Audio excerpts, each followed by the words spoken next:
Assalomu alaykum, hurmatli kuzatuvchilar, hurmatli ustozlar. Bugungi video darsimizda siz bilan tanishib olamiz. Organizmning o'z-o'zidan urug'lanishuvchi yoki o'z-o'zidan chaylanuvchi o'simliklarda populyatsiyaning genetik strukturasini topish. Bu yerda siz bilan asosiy tanishib olamiz, ikki xil formula bilan tanishib olamiz. Birinchi formulamiz. Demak, yuqorida berilgan formulamiz bor, ya'ni quyidagi formulamiz. Xo'sh, bu formula bo'yicha qaraydigan bo'lsak, A nimani bildiradi? Hurmatli ustozlar, bu A dastlabki individ sonini bildiradi. Ya'ni siz populyatsiyada yashash uchun olgan dastlabki individ sonimizni A bildirar ekan. Ya'ni misol uchun siz dastlabki populyatsiyada 5 ta individ oldingizmi o'z-o'zidan chaylanuvchi yoki 10 ta individ oldingizmi, o'shani bildiradi ekan. Endi bu yerda formulada B ning enerji darajasi, ya'ni buni biza 4 ning enerji darajasi deyishimiz mumkin. Avlod soni.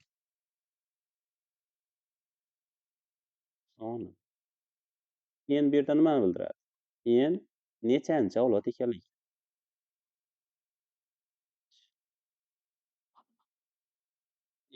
bildiradi ekan.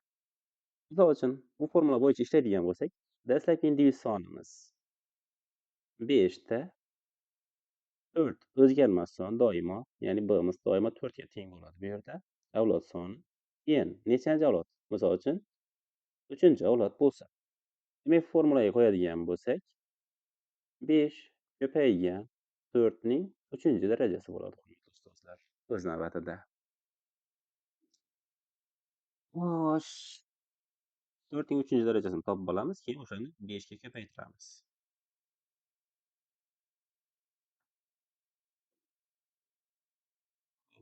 Ko'paygan 5, demak jami individ soni demak bu yerda 320 ta deb topishimiz mumkin. Shtar ekan. Xo'sh, birinchi formulamiz sizga yaxshi tanish bo'lgan bo'lsa, endi o'z navbatida ikkinchi formula bilan tanishib oladigan bo'lsak. Ikkinchi formulamiz quyida keltirilgan. Ya'ni mana bu formulamiz.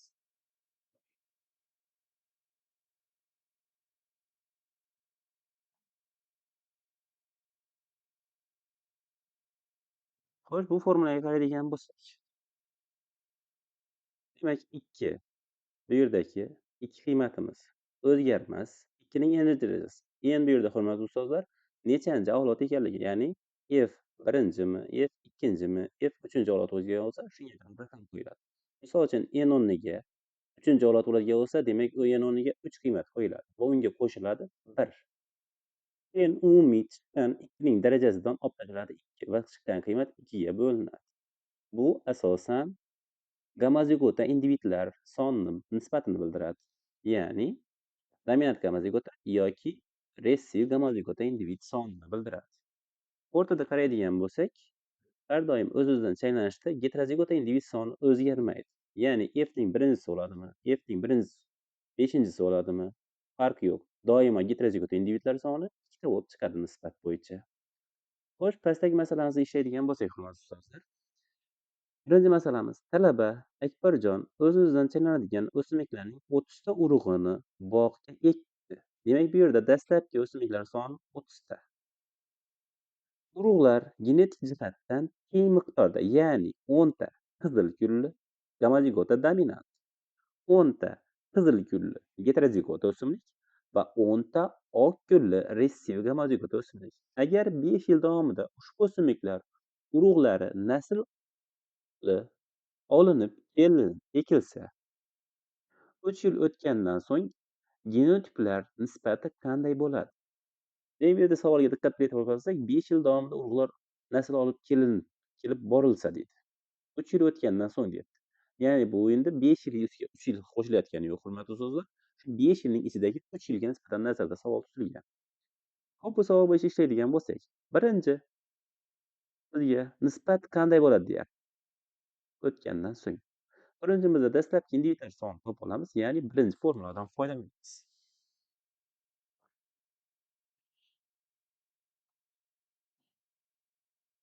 Dastlabki individlar soni. Demak, gamozigota individlar, heterozigota individlar va ressiv gamozigota individlar. har bir miqdor tengdan, ya'ni 30 ta edi, har biriga dastlabki o'simliklar soni 10 ta deb qaraladi. Mana endi 3 yil o'tgach deyapti. 3 yil deganimiz 4 ning 3-chi darajasi.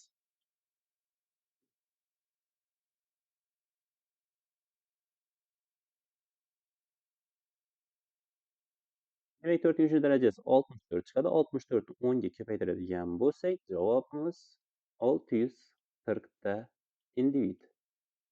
Ya'ni dominant gamozigotalardan hosil bo'lgan individlar o'z-o'zidan cheklanish jarayonida 3 yildan keyin 640 taga yetishi mumkin. Nazariy jihatdan. Heterozigot individlar cheklanishidan hosil bo'lgan jami avlod soni 640 ta yetishi mumkin. Ressiv gamozigotadan esa 3 yildan keyin 640 ta yetishi mumkin. Bularning bari genetik jihatdan o'z-o'zidan cheklanish bo'lgani uchun dominant gamozigota holatda bo'ladi. Bularda esa o'z navbatida dominant heterozigota individlar o'z-o'zidan cheklanish uchun dominant gamozigota, heterozigota va ressiv gamozigota individlar chiqishi mumkin. Bulardan esa bari ressiv gamozigota sababi ressiv gamozigota organizm o'z-o'zidan cheklashligida bo'lsa, shu organizmni beradi. Bu endi biza asosiy topishimiz kerak bo'lgan narsa. Bu yerdagi endi 640 imiz o'zgarmaydi. Bu 640 imiz ham o'zgarmaydi. Faqatgina bizga kerak bo'ladigani o'zgarishi mumkin bo'lgani. O'rtadagi heterozigota individlarga nisbatan o'zgarishni kuzatishimiz mumkin bo'ladi.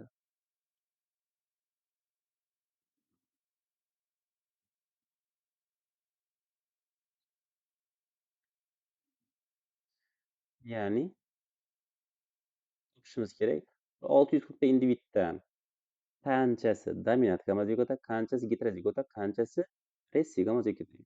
Shu formulaga tashlaymiz.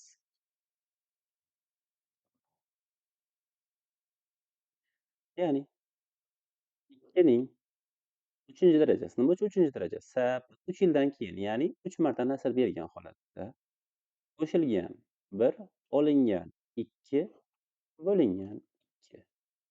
Demak, bu yerda endi 2 ning 4-chi darajasi bo'ladi. Minus 2 bo'lingan 2. Dastlab 2 ning 4-chi darajasini topib olamiz.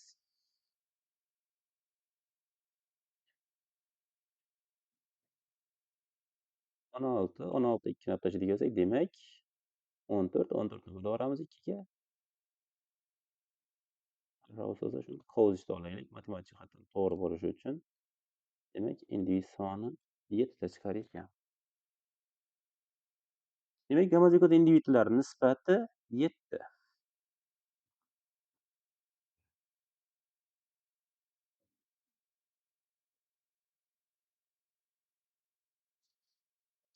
Heterozigota boya aytdik, formula bo'yicha o'zgarmaydi. Demak, nisbat 7, 2, 7 nisbatda chiqdi bu yerda. Demak, bu yerdagi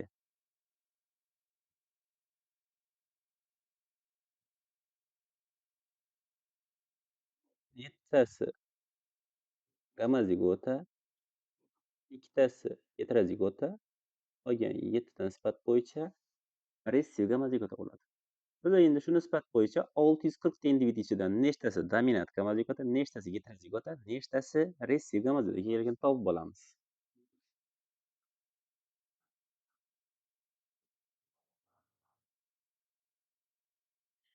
Proporsiyaga tashlab olsak, jami individ sonimiz nisbat bo'yicha yig'indi qilib olamiz. Bu ya'ni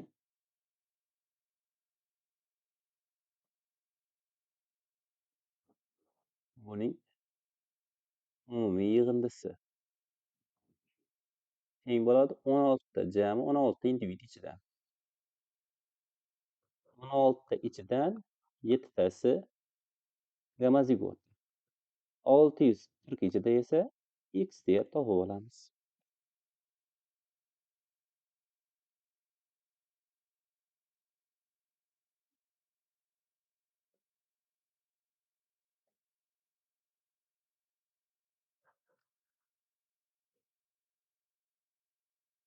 Ikki yuz saksonta individimiz, demak, dominant gamozigota yoki ressiv gamozigota. Endi bu yerdan 16 ichida 640 nechtasi ress-gomozigot ekanligini topadigan, geterozigot ekanligini topadigan bo'lsak, 640 ko'paygan 2 bo'lingan 16. Demak, 80 tengdorligimiz geterozigotda. Endi nisbat qiladigan bo'lsak, yuqoridagi 640 ga endi, ya'ni bunga qo'shilyapti 280, bungayam qo'shilyapti 280. Bu yerda endi geterozigotda individlar soni esa chiqyapti. Общий populyatsiyada 3 yildan keyin 80 ta bo'lyapti. Mana endi o'rniga qo'yadigan bo'lsak, shu jarayon. Demak,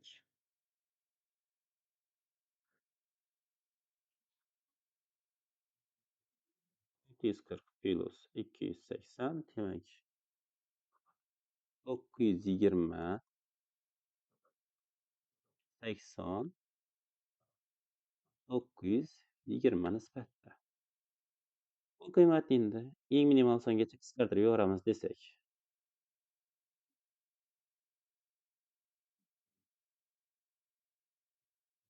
Misol uchun har ikkalasi ham 40 ga qisqarib ketadi.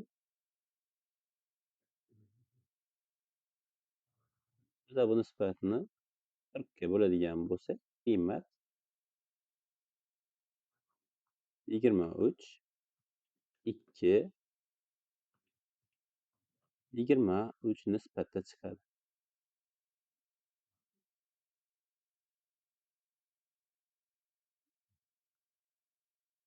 Mana masalamizning yechimi, hurmatli ustozlar. 23, 2, 23 nisbatda chiqadi.